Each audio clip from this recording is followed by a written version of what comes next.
Hey, how's it going, guys, and welcome back to the channel. Today I showed you the step-by-step how to install the Barkbusters on your Honda CRF300 Rally. One thing you should consider in here is that this is the specific model, so I have the original handlebar, original grip, so everything is original on this model. And this model from Barkbusters is model specific, so I'm going to leave the description here on the video, so if you're interested you can get the same one. This is going to be a plug-and-play solution.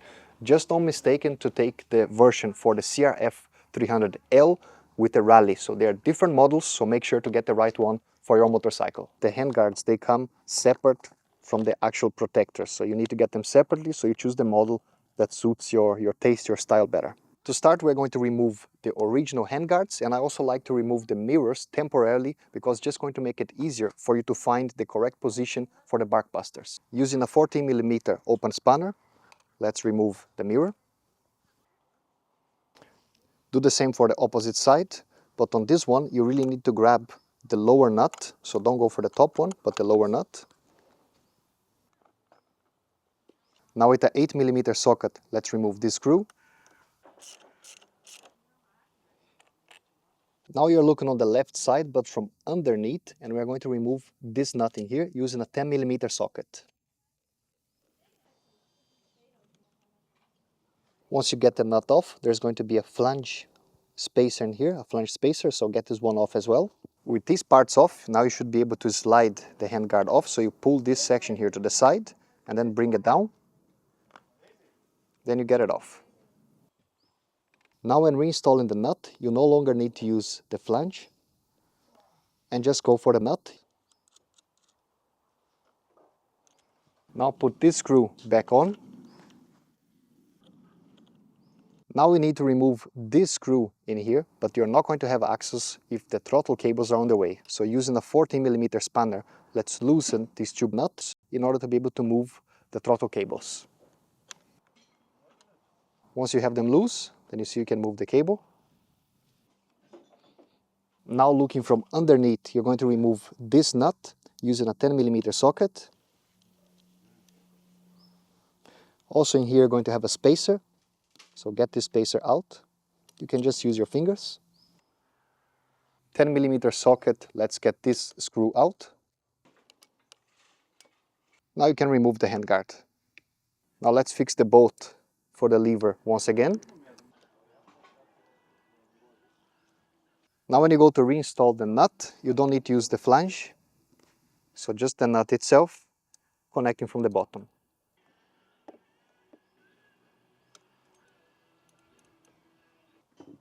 Starting here on the left side, we are going to roll back the grip.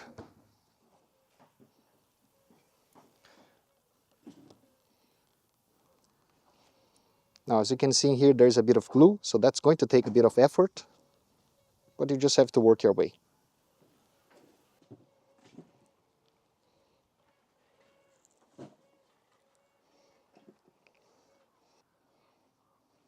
So here you can see how much you want to pull the grip off. All you want to do is to really expose this hole in here, and you notice that there inside there's a little metal tab that is sticking out, and that's what's holding the bar end weight in place, and there's also another one at the bottom.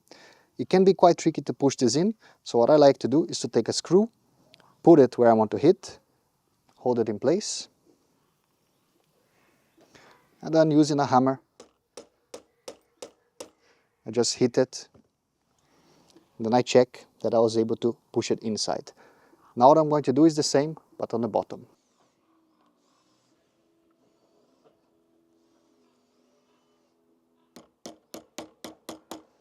If you've done everything correctly, you should be able to just pull it out now.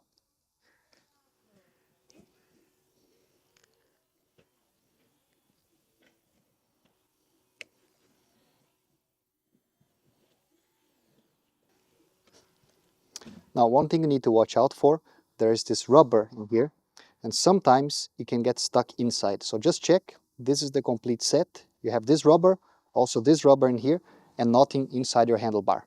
By the way, all of the tools that you see me using here, they are available at royamoto.com. We have a toolkit specifically designed for the CRF300 Rally. So if you're looking for a set of tools and a nice bag specifically designed to cover motorcyclist needs, then take a look at royamoto.com/toolkits. Now, back to the video. Now on the right side where you have the throttle tube is going to be a bit more involved because we can't just roll back the grip, we actually have to move the throttle tube which is underneath the grip. Now you're looking from underneath of the controls on the right side and you have two Phillips screws for the housing, so we need to get them off.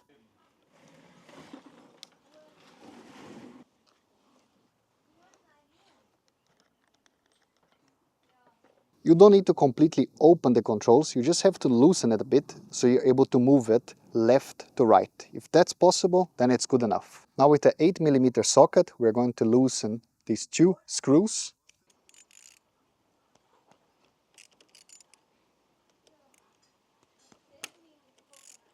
You don't need to completely remove the screws, you just have to loosen it so we are also able to move this part left to right. And you're going to shift them to the left until you're able to see the hole on this side, here on your handlebar.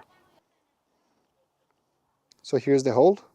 We're going to repeat the same. Here I'm putting my nail and I'm going to just hammer a little bit so this metal tab goes to the inside of the handlebar. Now looking from underneath, we're going to do the same thing.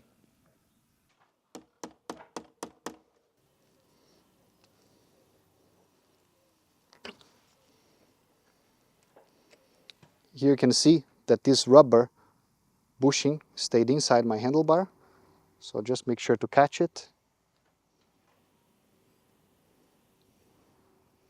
And then we put it back in place.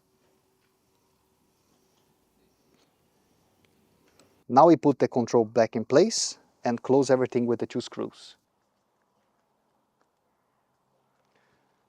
You will know that you found the correct place when you press the controls together, then it should not move. So once it's locked in place, then you know that you have found the correct position.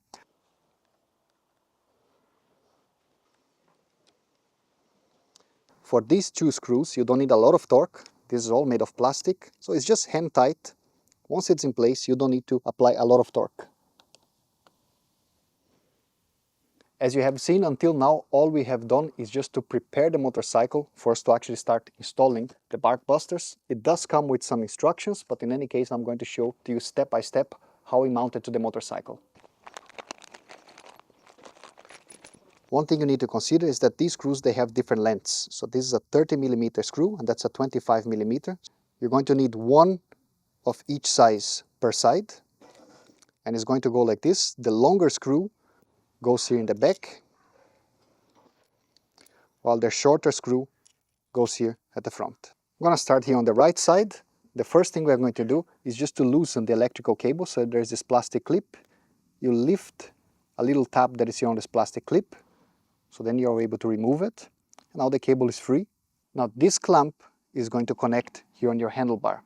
In order for you to estimate where you need to place them, you can take the bar, just kind of put it in place, and that gives you an idea of where the mounting point is going to be. So I know it's around this place, so that's where I'm going to mount the brackets. Now you want to pass the electrical cable underneath of the bracket. So have it like this, instead of having on top, you put it underneath. Okay, once you find the approximate position, then you take the longer screw and start here from the back. Now I'm taking a nut and threading the screw from the back. You don't need to go all the way, just a little bit so it doesn't fall, but you're still able to move the bracket around. Here for the front part, you take one of the extensions, put it in place, pass the screw through, and then you lock it with the provided nut on the opposite side. Now we are back to the bar. To put everything in place is very simple. So you take the long provided screw, and this mounts in this position. Then you take the two expansion bushings, you put one inside another. This expander goes here on the inside. Take the spacer, pass it through the bar end weights, and now you connect everything. And you're going to thread this screw with the expander that is here on the opposite side. So at this point, you don't want to tighten anything. As you do that, these bushings are going to expand, so we don't want them to expand now. We want to expand them once they're inside of your handlebar. So it should look like this once you're finished. Now we're going to fit the bar inside of your handlebar. One thing you're going to notice is that these bars, they have a certain curvature in here. On the right side, you want to use the one that curves downwards like this, instead of this one which goes up. So always pick the one that goes down. Using a 5mm hex key, you're going to tighten it a bit so there is some expansion on the bushing, but you don't need to tighten all the way because we still need to be able to adjust the position.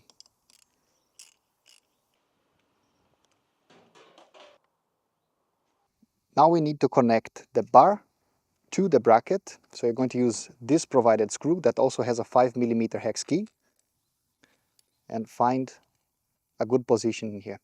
Now one thing you want to pay attention is that you want to have this extension touching here perpendicular with the bar. So you shouldn't have this at the extreme angle, so line it up as much as you can to be perpendicular with the bar. This part here is very important, and that's going to be the order in which you're going to tighten these screws. So just follow step by step the same way that I'm doing. The first screw we are going to tighten is this one here. So I'll go ahead and apply torque. I'm doing it by hand. It's just a feeling, it is still hand tight, but I'm putting quite a bit of force in here. Now it's the time to define how high you want your bar to be. Generally speaking, I like to have level with my lever. So the very end of my lever, I don't want to have this exposed, otherwise I'm just run the risk that still on a fall is going to hit it. Once you define the height that you're happy with, the way you're going to do, we're going to push the bar against the handlebar. So this spacer here, the bar end weight, is sitting perpendicular or flush against the end of the handlebar. So push it in, and now we're going to start to tighten it. As you're doing this, the bushings inside are expanding, so it's locking everything in place.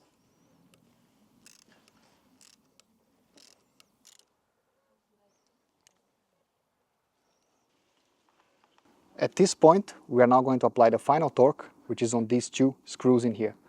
So find a good position, see that the bracket is sitting well against your handlebar, and you're going to start with the front screw first, and then we finish with the back screw.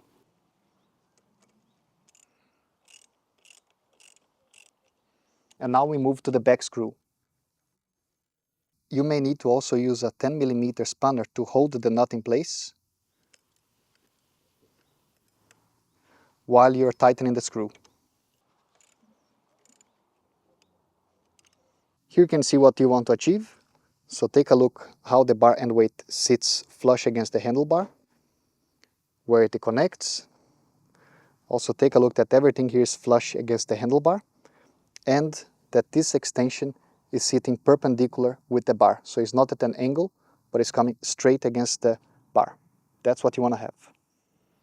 Take notice that the throttle cable, the brake line fluid, and the electrical cable, they all pass underneath of the bar. So I don't recommend you to have anything on top.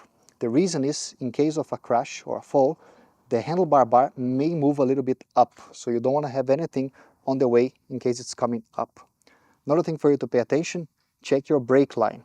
Your brake line should not be squeezed by this extension. So you have to find a good position here where there's enough distance between this extension and the brake line. We're going to tighten these two screws, and you do one completely and then the other. So I'm going to start with the one at the top. There's no need to over tighten these screws. You should just hold your lever in place, but you do not over tighten these screws. I also recommend you to disconnect this plastic holder for the brake line. So I'm going to remove it, and then I show to you how you do it. But I need to use a bit in here to press on a pin that is underneath. And then I'm able to remove it. The mechanism to remove this pin is actually quite simple. When you look at it, here on this pin, you have two tabs, and when you press them together, then you're able to lift it out of its housing. The reason why we remove this plastic clip is just to give a bit of slack for the brake line, so it's not really pushing against this extension. One thing that I like to do, and I actually recommend you to do it, but that's, you have to evaluate if you feel comfortable doing that. I'm going to loosen a little bit this bolt in here of the brake line in order to move this bent, which is made of metal, a little bit more down. This is going to give more space for the brake line not to touch the extension that is here of the Barkbusters. I'm going to do this, but I have everything ready here to go in case I need brake fluid, and also there are 2 crush washers here on this banjo bolt. So when you open this, I'm just going to open a little bit, move this bend downwards and tighten everything again. Every time that I have done this, I never had any problems and I never lost a substantial amount of brake fluid. A little bit may come out, but that's no big deal. But you have to consider this if you're willing to do it. For me, this is the ideal solution. If you're not willing to do it, then you just have to adapt and maybe do it at a later stage when you're changing the brake fluid. Just using a paper towel to put it underneath in case any brake fluid leaks. Then it's a 12mm socket. You don't want to go all in, you want to do it slowly and just about unloose it a little bit, a tiny bit, so you can move the bend downwards.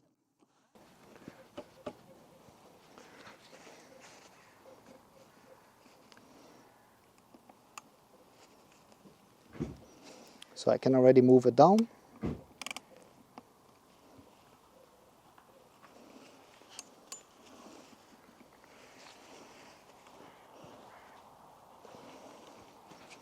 So this is a very small change, but I think if you do it, then you really have it the proper way.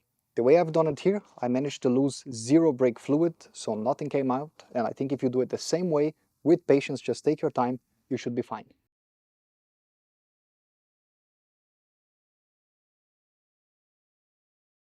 Now you can go ahead and connect the protector. So there are 2 holes here on the bar, and they line up with these 2 holes here on the protectors. And then there will be 2 Phillips head screws, and they go 1 on each side.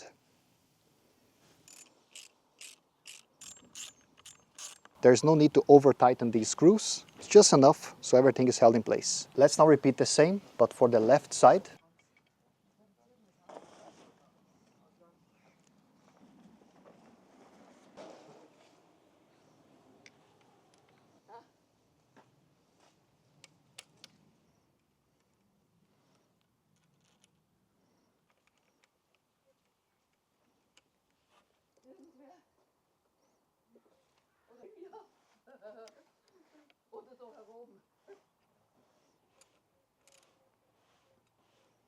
Here you can see why you need to remove the plastic clip for the cable, because then you can really line up the extension correctly and move the cable if necessary.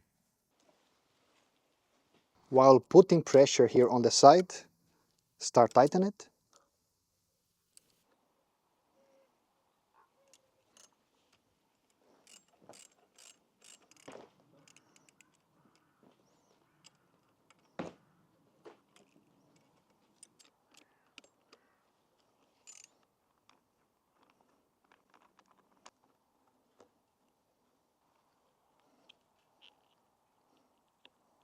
Now we are almost there. The last things you need to do, you want to turn your handlebar completely to the right, and notice that if on the left side it's touching your windshield, it should not. So here it's perfect. Do the same to the opposite side, also not touching. And the cable's brake line, nothing is being squeezed or pressed, putting pressure when you're turning.